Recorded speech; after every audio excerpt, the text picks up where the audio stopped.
जिल्हा परिषदेमध्ये विभाग प्रमुखांकडून तब्बल 30 महिला कर्मचाऱ्यांचा लैंगिक छळ केल्याचा धक्कादायक प्रकार समोर आलाय। महिलांच्या तक्रारीनंतर विशाखा समितीकडून तक्रारींची चौकशी सुरू करण्यात आली आहे। एका निनावी तक्रारीनंतर हा धक्कादायक प्रकार समोर आलाय। राज्य महिला आयोगाकडून या प्रकरणाची गंभीर दखल घेण्यात आलेली आहे, तर विशाखा समितीकडून तक्रारींची चौकशी सुरू करण्यात आलेली आहे। जिल्हा परिषदेच्या मुख्य कार्यकारी अधिकाऱ्यांना एका पेनड्राईव्हमध्ये पुराव्यासह एक निनावी तक्रार प्राप्त झाली होती।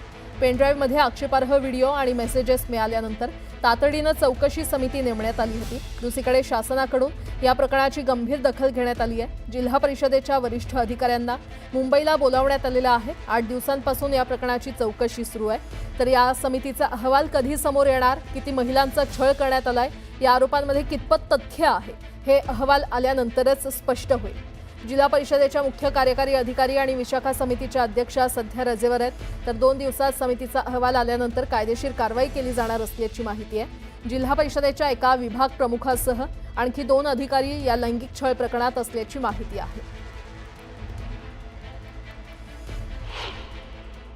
2 दिवसामध्ये आयसी कमिटीचा रिपोर्ट हा तयार होईल आणि हा आयसी कमिटीचा रिपोर्ट तयार झाल्यानंतर हा संबंधित पोलीस विभागाकडे कारवाईसाठी दिला जाईल।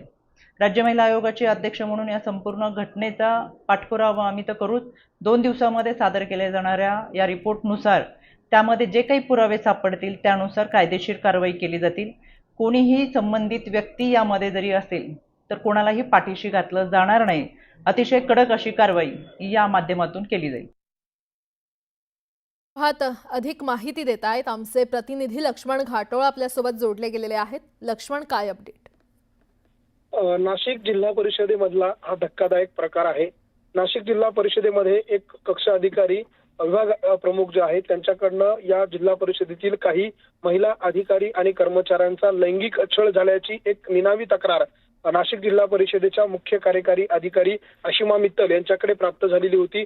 त्या तक्रारीसोबत एक लेखी तक्रार, तिच्यासोबत एक पेनड्राईव्ह देखील देण्यात आलेला होता। या पेनड्राईव्ह मध्ये काही ऑडिओची संभाषणं आहेत, त्याचबरोबर काही व्हॉट्सअपची स्क्रीनशॉट आहे चॅटिंगची आणि इतर काही पुरावे जे आहेत ते जोडण्यात आलेले आहे। आणि त्यामध्ये संबंधित तक्रारदारांनी जी निनावी तक्रार आलेली आहे त्या तक्रारीमध्ये असं म्हटलेलं आहे की या कक्ष अधिकाऱ्यांकडनं काही महिलांवरती प्रेमाचं जाळं टाकलं जात आहे, त्याचबरोबर त्यांचा लैंगिक छळ केला जातोय। यापैकी काही महिलांचा लैंगिक छळ देखील झालेला आहे, अशा स्वरूपाची ही तक्रार आहे। आणि या महिला या तक्रारीमध्ये 8 ते 10 महिलांची नावं जी आहे ती देखील टाकण्यात आलेली आहे। आणि ही सगळी नावं ज्यावेळेला जिल्हा परिषदेच्या मुख्य कार्यकारी अधिकारी अशिमा मित्तल यांच्याकडे हा लेखी अर्ज ज्यावेळेला मिळाला त्या क्षणाला त्यांनी या प्रकरणाचं गांभीर्य ओळखून तातडीने या प्रकरणाची चौकशी समिती नेमली, विशाखा समिती नेमली आणि त्या समितीला 8 दिवसामध्ये या सगळ्या प्रकरणाचा अहवाल सादर करण्याच्या सूचना दिलेल्या आहे। आणि या प्रकरणाचा अहवाल हा देखील तयार झालेला आहे। मात्र या प्रकरणाची माहिती ज्यावेळेला समोर आली त्यावेळेला मात्र या प्रकरणातील काही